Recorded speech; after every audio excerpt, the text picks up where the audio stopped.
Hey guys, welcome back. We are still continuing our conversation of triple integrals and Cartesians, and we're looking at the example where it says set up the integral to find the volume of the solid enclosed by the paraboloids z equals x squared plus y squared, and then z equals 18 minus x squared minus y squared. So the first thing we're going to do here is just get a visual, a little idea of what's going on here. So I'm going to go ahead and draw the x, y, z coordinate system out. And I'm going to go ahead and label them accordingly as z, y, and x. And then what we're going to do here is just get a general sketch for what everything looks like. So z equals x squared plus y squared. So it's going to be a paraboloid that looks something like this.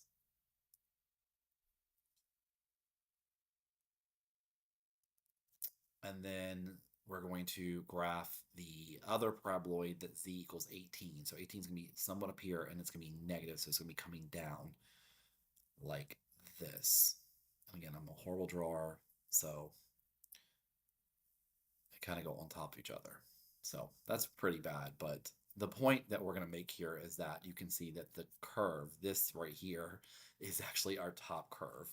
So when we're looking at our surfaces for this, 18, please don't judge me for my visuals, 18 minus x squared minus y squared is our top curve. And oh, I'm getting sick of looking at these things. And then the bottom curve is going to be z is equal to x squared plus y squared. All right.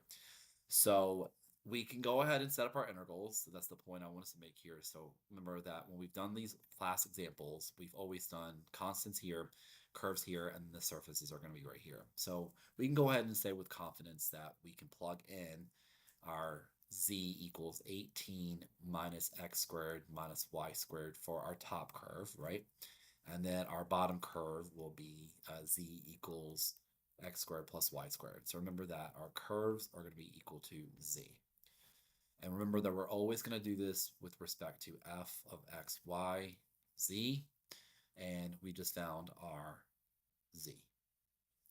So in the other previous videos, what we have now done is we have created ourselves what we call traces, which is going to be our terms of x and y. And so what we're going to do now is we got to kind of figure out, well, what that's going to look like. Well, this one's actually pretty straightforward. In the last example, we did some substitution, but here we can actually solve and get a good idea what the problem is. If we actually set the z's equal to each other, so if we get that x squared plus y squared is equal to 18 minus x squared plus y, oh, sorry, erase this for us,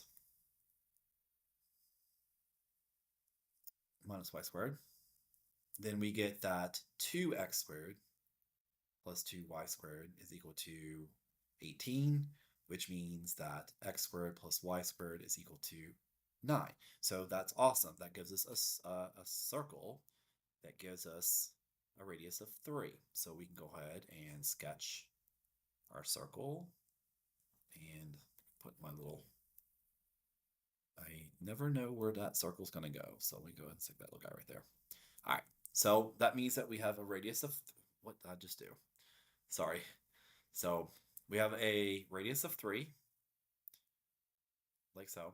And just like in previous examples, we can find the equation. Let's set it in terms of y again. So y squared is equal to 9 minus x squared, which means that y will be equal to the positive and negative square root of 9 minus x squared, which means that this top curve that you see here, right, this top curve right here will be the positive root. And for the purposes, let's change the color. So our bottom curve will be the negative square root of 9 minus x squared. So what I can now do here, friends, is I can put down the fact that, let's go with y equals next. So we'll do with respect to y. Again, the top curve will be this positive square root of 9 minus x squared. And then the bottom of our curve will be y equals, right? The negative square root of 9 minus x squared.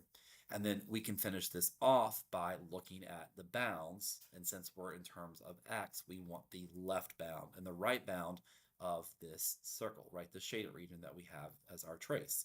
So that should be a negative, and that should be a negative. And I just realized I've never put those on there. So my apologies.